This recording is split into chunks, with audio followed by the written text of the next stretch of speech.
the last major publication you need for CellNav, and it's actually not even mandatory, it's not required, but we're going to go over it anyway, is the site reduction tables, also called publication 229. Most of the time you'll just hear this referred to as Pub 229. This is the purpose of this is,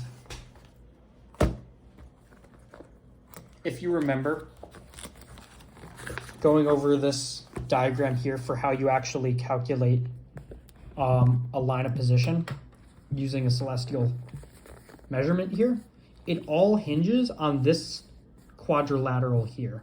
This comparison of the assumed latitude, the declination of the body, and the local hour angle between them. With these three values here, that can be used to find this distance and this angle, both of which are necessary for you to ultimately be able to find, compare your two heights, find the difference between them, and then apply that from your assumed position to get your LOP. So what you need is a way to calculate this distance and this angle using these three values. That's what this is for. That's what this book does. Now, this book is based off of a formula, two formulas, the formula for your height and the formula for your azimuth.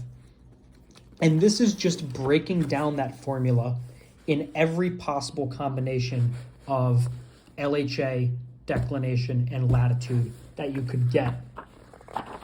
So that instead of doing the math yourself, which I don't do, I don't like doing the math myself, I want it written down for me so I could interpolate it out of these tables.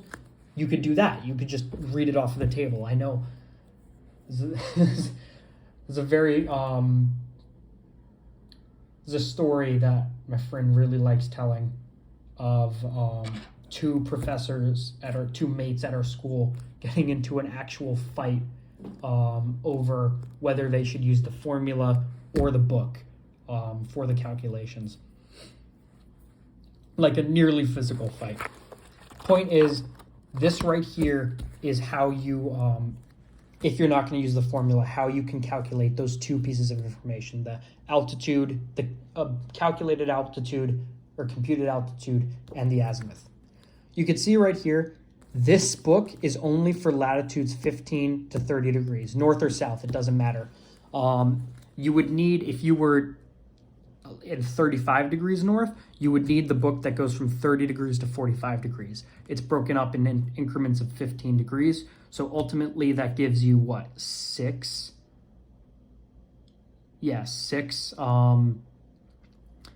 total volumes of this book here that you would need for all possible latitudes on Earth.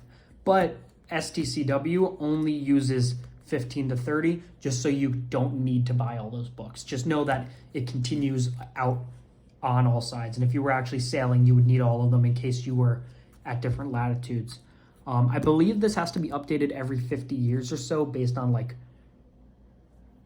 some really complicated astronomical phenomena. But for the time being, this is perfectly accurate no matter what situation you're in. Now, if we go through it, it starts with this table, which I've actually never even looked at before, and I don't think it's that important. This is all based about interpolation. I'll explain how to do that by hand, so you don't necessarily need to use this. Then from there, what you have is explanations of the theory and how to use this book for a couple pages. So in case you ever forget, or if you want the formula is written in here somewhere. I need to find it in a second. It's somewhere around here is the formula. Oh yeah, these are the two formulas right here. So if you wanted to, you could do all this math by hand. Point is, you take everything you need, or this just explains everything you're gonna need to do later on. The book actually starts here. The site reduction tables for marine navigation, only for 15 degrees, 30 minutes, or 15 to 30 degrees. And it continues until the very end of the book. I guess there's some more interpolation at the end. How this is broken down, I won't go into too much detail because you just need the basic idea of what you're looking at here. Every single page is 2 possible values of LHA, or actually 4 possible values of LHA. You can see right here, you could either, this page works either for 18 degrees of LHA or 342 degrees of LHA. And if you were to come, and here it's still the case, sometimes they're broken up mid-page. So this is for 18 and 342. Then down here is for 162, 198. This is based, I could go into detail about this later about why it's like this. It's based on whether or not something is even visible.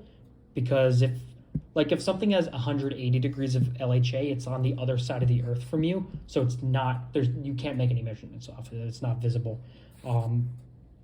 So these are broken down to kind of account for that in a complicated way, and you can see the demarcation is right here. Now, what this is compared against is the columns are your latitudes, your assumed latitude rounded to the nearest degree, and then the rows are your declinations.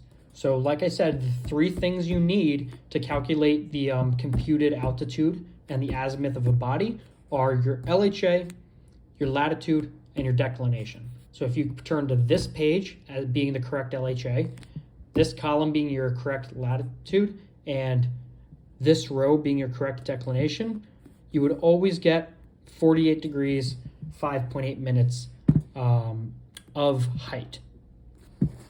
If we were to turn it over here, let's say we were using 348 degrees of LHA or whatever, 27 degrees of latitude, and 35 degrees of declination, we would get 76 degrees, 59.2. So the point is, this book only exists to compare those 3 values, LHA, latitude, and declination, and give you the height of the body and its azimuth. There's some complications to it. You need to know how to do it. As you can see, the same thing is repeated on both pages. This is if your latitude and your declination are both north or both south. This is if one of them is north, one of them is south. There's a lot more complication to this, but in general, all you're doing is using these pages, picking a page, picking a column, picking a row, and that will give you the answer to